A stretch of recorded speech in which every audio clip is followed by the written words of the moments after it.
And we can try to verify that by, well, let's actually verify that by copying. Let's see, by actually going into our lecture 4, and let's just copy our Euler scheme into this one. And no, actually I don't want to overwrite my Euler, and I'm just gonna copy it here and just call it RK. Paste it here. Okay, so let's actually recover our n list to be 50, 100, 200, 500, 1,000, and 2,000. I think that's our list.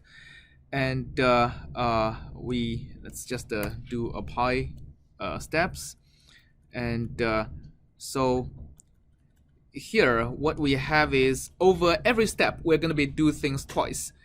In the first instead of u next, we're going to be saying u half is going to be at u end plus half times right hand side times delta t. And then my new right hand side is going to be 1j times u half, right? So that's, we are evaluating our f at the half point.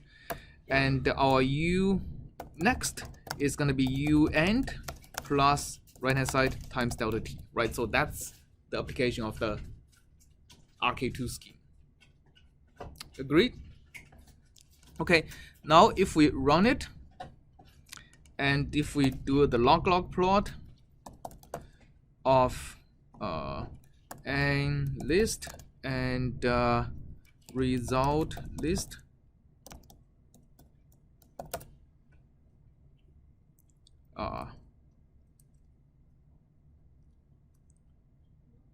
wait, why is the y-axis upside down? Let me just say the absolute value. I think maybe it's plotting the